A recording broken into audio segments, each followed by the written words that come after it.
call me Mystic Mac because I predict these things. Lone'er Kavanagh takes on Charles Johnson this Saturday at UFC Fight Night Shanghai, China. And this is a good fight, you know. Lone'er Kavanagh, one of these young upcoming prospects. There's a lot of hype behind him coming out of the UK, being very young. Former K1 kickboxing champion, undefeated.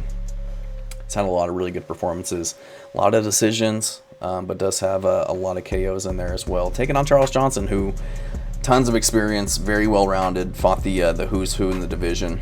34 years old, so still in his prime. So this is a big step up in competition for Lone'er Kavanagh, and you can tell how highly touted and respected the UFC brass is of him, and giving him Charles Johnson, who was on a 4-fight winning streak before his last fight against Ramazan Tamirov, which he had a good showing. He was just very tentative, was too afraid of the power coming his way from Tamirov. So I think this is going to be a good fight. It's just going to depend on who gets the better of the stand-up exchanges and if Lone'er Kavanagh can keep it on the feet. So Lone'er Kavanagh, like I said, 25 years old. He's 5'4", with a 67-inch reach and undefeated at 9-0. Very crispy southpaw striker who will switch stances, though. He was a taekwondo black belt starting at the age of like 8, I think it was. Just very smooth striker, good kicks, great movement. 5-time K1 kickboxing champion, which is crazy considering he's only 25 years old. Defensively sound, you know, puts his feelers out there, you know, feints very well, trying to figure out the range and look to counter against guys.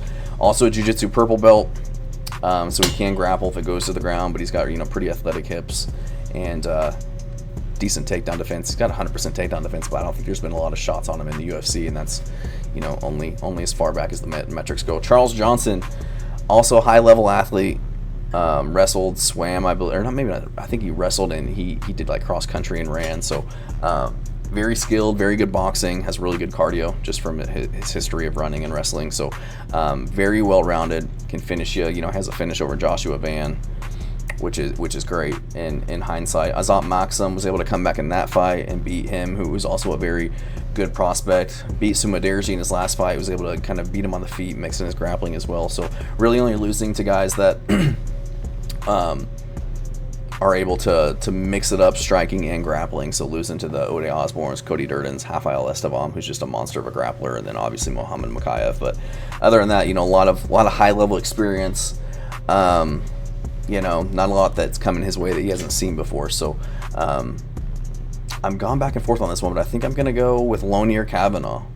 I don't know what the odds are. Lone'er looks like Lone'er's minus 215 favorite, but I just think he's the better pure striker. You know, I think he'll be able to, keep it on the feet and defend the striking against Charles Johnson. I am concerned the pace that Charles Johnson brings and making you defend takedowns and making you fight on the back foot and kind of dealing with this awkward style that it might start to tax Lone'er Kavanagh, who I'm not really sure of his cardio as of late. He does look like maybe he's slowing down at times in his last couple of fights.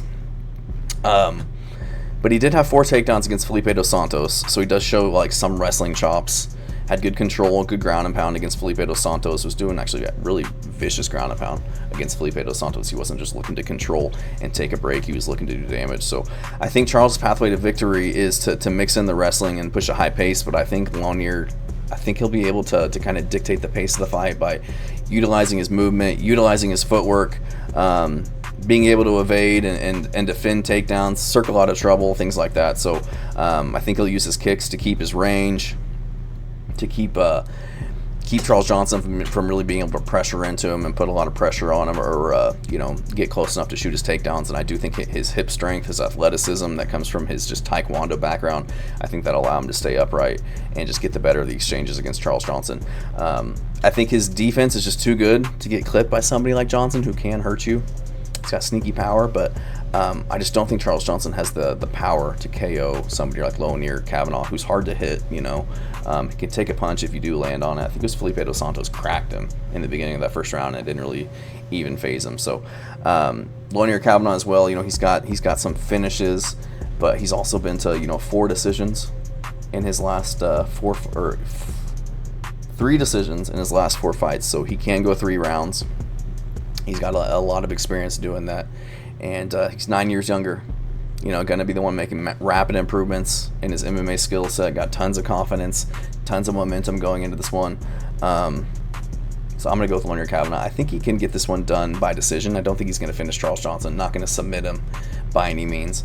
I don't think he's going to chin him either. I think Charles Johnson, you know, he can take a shot. He's very good on the feet. I just think he's going to be a little bit of a step behind Lonir Kavanagh in terms of the pure striking department. I think this is going to take place on the feet. So I'm going to go with Lonir Kavanagh to get this one done by decision. Thanks.